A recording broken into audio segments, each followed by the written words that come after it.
The Democrat hysterics have already begun. Republicans offered to compromise on the amount of funding for the wall, but the Democrats immediately rejected that deal. Earlier tonight, President Trump tweeted, quote, "The Democrats are saying loud and clear that they do not want to build a concrete wall, but we are not building a concrete wall. We are building artistically designed steel slats so that you can easily see through it. It will be beautiful and at the same time give our country the security that our citizens deserve.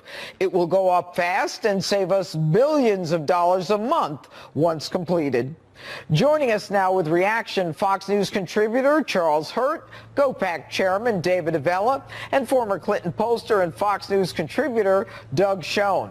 Okay, Doug, now you were laughing here. Now, the wall with the beautiful slats, are you questioning whether we're actually going to get that? I don't think we're going to get the wall. I mean, I think the deal that should have been done last week was the $1.6 billion in border security, fund the government, and move forward. I think this is, frankly, a setback for the cause of border security and building the wall, and also a setback for democracy, because the fact that we can't fund the government, and I understand it's only a partial shutdown we're facing, but this is pathetic. Well, but you know what? This isn't Trump's fault. I mean, at the end of the day, David Avella, I mean, what we're talking about is border security, which has been kicked down the road since, actually, I think 1986. But, you know, last I remember is 2006. And, you know, now what we've got are Schumer and Pelosi saying it's a non-starter. It's not happening. You're not getting the wall. Are we getting the wall? Ed, to your point there, Judge, that here you have a preview of what the next 2 years is going to be like. Look, over the last 2 years, we had 10 Senate Democrats in states that President Trump won. It was in their interest to find common ground with the president. Going into the 2020 elections, there's two: Doug Jones of Alabama and Gary Peters of Michigan. There are less Democrats now willing to work with the president on border security, on health care, on the economy. Why? Because it's in their interest to obstruct and investigate and ultimately seek to impeach the president. You know, Charles, the idea of the $1.6 billion from I think it was last week that, you know, the Dems shot down, and now what we've got is the president through Sarah Sanders suggesting that there is money from other departments that can be transferred so that he can build the wall, specifically from Homeland Security and I believe the Pentagon. Is that viable? Well, I think that if you talk to people, that have studied this for a long time, and as you point out, Judge, this is a problem that has been kicked down the road since 1986. The lawmakers in Washington refused to fix the problem that they promised to fix back then. But funding the wall has never been the real big problem here. And the real problem is the will to actually do the hard work of putting up a wall and taking those votes. The only thing we have found out in the last 2 weeks is that Democrats that are coming into control the House and the Senate in Congress have vowed to shut the government down instead of doing something about fixing the border. And whether you call it a wall or a fence or what, the President Trump's wonderful description of it through those tweets you just read, whatever you call it, it is a barrier that prevents people from illegally crossing into the United States. And Democrats have made it very clear that they are on the side of opposing that. And President Trump and Republicans have made it very clear they're on the side of supporting that. And even Democrats who supported, say, the 1996 or the 2006 Fence Act, which did basically the same thing, which was to build a barrier to keep people from sneaking into the country illegally, even a lot of those Democrats have now been pulled by the left wing of their party over into this no borders and anti-ICE, sanctuary city crowd that opposes doing anything about the border. And you know, Doug, the idea of a wall, a secure fence from 2006, you had Schumer, Pelosi, Obama, Yep. they were all, you know, singing the cheers of it. The American people are not stupid. Right. They are in favor of a border. Right. They understand we need to be a sovereign nation. Right. In essence, what they're saying is we're going to obstruct, we're proud to obstruct, and they're almost going against the American people as well. There's one other component of this you haven't mentioned, Judge, is we have 11 million people who are here illegally. We need a pathway to citizenship and a wall. We need border security. We need a compromise. And that's what politics is about when you have divided government, which we will have in a couple of weeks. And that's what the president did when he offered DACA to 1.8 million DACA kids, which is double what negotiating, Obama Mr. did. President. And yeah, Keep but you know negotiating. what? Well, he was negotiating in good faith, and they didn't buy it. But anyway, gentlemen, thank you so much. Thank you so much. We have other ways that we can get to that $5 billion. So at the end of the day, we don't want to shut down the government. We want to shut down the border from illegal immigration, from drugs coming into this country, and make sure we know who's coming and why they're coming. Sarah Sanders earlier hinting at a compromise as Friday's looming government shutdown deadline is drawing near. Their position characterized as extremely flexible today by Senate Majority Leader Mitch McConnell. But the impasse over border funding on Capitol Hill is raging on tonight, with Democrats saying no thanks to the GOP's latest offer. Here now on that, Democratic Senator Chris Coons of Delaware. He serves on both the Judiciary and Foreign Relations Committee. Senator, thank you for being here. Good to have you here tonight. So what's the parameters of the deal that you don't like, and why don't you like it? Well, Martha, I'm so encouraged to hear that we're actually beginning to make progress here.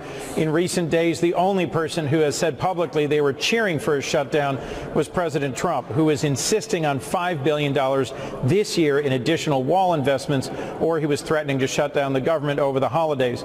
Now we're beginning detailed negotiations about what more might be needed in order to get a border security investment that the president would accept and that would allow us to complete our appropriations work for this year. On a bipartisan basis, we've made more progress and gotten farther in our annual appropriations process this year than any of the 8 years I've been here. That's something I know Majority Leader McConnell and Minority Leader Schumer have wanted us to complete that work this year. Well, let me ask you, where because I have a problem. Go ahead. Where I have a problem is with the proposal for an undefined billion-dollar slush fund that the president could spend any way he chose on internal enforcement, on hiring more agents, on building border wall. I think you just ran a clip from Senator Collins of Maine talking about a 10-year plan costing in total $25 billion that would be managed by the Department of Homeland Security over a decade. That was part of a broad, bold bill on immigration that I voted for and co-sponsored earlier this year, but it accomplished some other big things in immigration reform. So you like the bill that Collins proposed, and I'm going to play it because you were listening to it in the break with me. So let's play it so everyone else can hear it. Great, thank you. I've urged the administration and some of my colleagues to take a look at a plan that we put together earlier this year that would give the president the full $25 billion that he wants for border security that goes beyond just the physical barriers like the wall, and divide that up in $2.5 billion a year, which is what I believe the Department of Homeland Security can efficiently spend and wisely spend. All right, so that's $25 billion over a period of time, over 10 years. 10 years, right. 46 of the 49 Democratic senators were in favor of it. We also remember another moment in time when Democrats were in favor of $25 billion to spend on border security. So why is 5 such a big hurdle, A, and B, can the plan described by Susan Collins pass? Well, the only reason the plan described by Susan Collins, the bill that I worked with her on and co-sponsored, didn't pass was because of active lobbying against that bill by President Trump and a number of conservative Republican senators.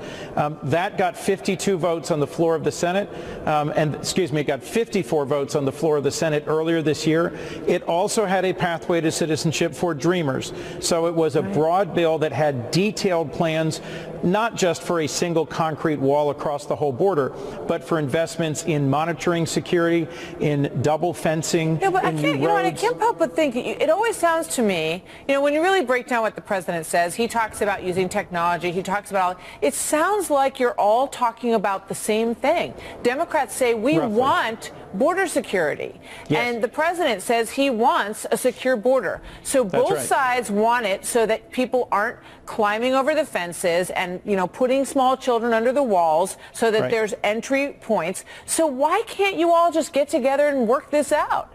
That's a great question, Martha. I'll tell you, the only person who was saying I have to have $5 billion or I'm going to shut down the government this week was President Trump. But he's not saying that now. Hopefully, he's not saying that now, much Martha, to the dismay of some of his supporters. At this point, having moved past that, we can reach an accommodation that has a defined plan for what it is the money will be invested in that will actually contribute to border security. To the extent we're talking about a single concrete wall, that doesn't have support broadly enough to get through the Senate and the House. What difference does it make what it's made of? This is another thing I don't understand. People say, oh, well, the money that was spent, it wasn't spent on a wall. It was spent on shoring up a very strong fence. Looks like a wall. I was there. It looked like a wall. So what difference does it make what the word is, what you call it? What matters is whether the money's being spent wisely and efficiently or not, if it works or if it doesn't. And one of the things I commend Senator Collins for really focusing on in our immigration policy working group earlier this year, which had 24 senators participating at different points, was getting the Department of Homeland Security to come in and describe to us what they can efficiently spend per year, what kinds of technologies they want to deliver, and then had accountability back to the Senate for reporting what they spent it on and what the outcome was. What is the latest proposal on the table today was another $1 billion in addition to the $1.6 billion that's in the bill now that would just be money that the president could spend as he wished. And some oversight and some accountability is appropriate here. So the money that's spent on illegal immigration goes way over what is being proposed for a border wall. Does that bother you? I mean, the concern about the money being spent just seems kind of it seems willy-nilly. It seems like if you don't like an idea, then you don't want to spend the money. But everybody spends so much money all the time. I'm one of the senators who has worked tirelessly with Republican colleagues to come up with a bipartisan solution to our broken immigration system. That includes making progress on resolving the status of folks who are here through things like the Dreamer program and investing in border security. I do think we can get this done in a bipartisan way. Let me take one moment before we end and give some hope to your viewers. The first vote has just been called a few minutes ago in a comprehensive criminal justice reform bill. This is a bill that has the sponsorship or the support of the Fraternal Order of Police, of the National Association of Evangelicals, of Catholic Charities, U.S. Chamber of Commerce, Heritage Action, and the ACLU. You've got Republicans and Democrats in the Senate and the House supporting this bill. I expect it will pass later tonight after 6 votes, and President Trump has said he will sign it. Jared Kushner, the president's son-in-law, was a key force in getting this bill to this point.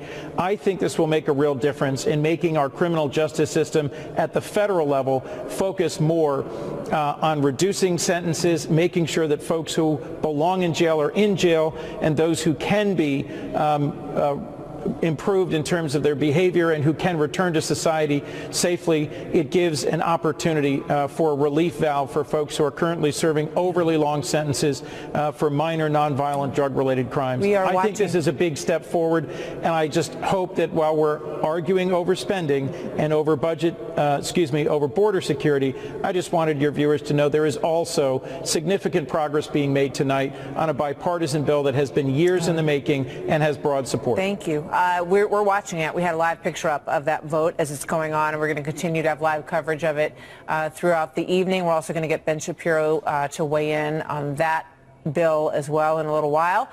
Senator Coons, always good to talk to you, sir. Thank you for being here. Thank you, Martha.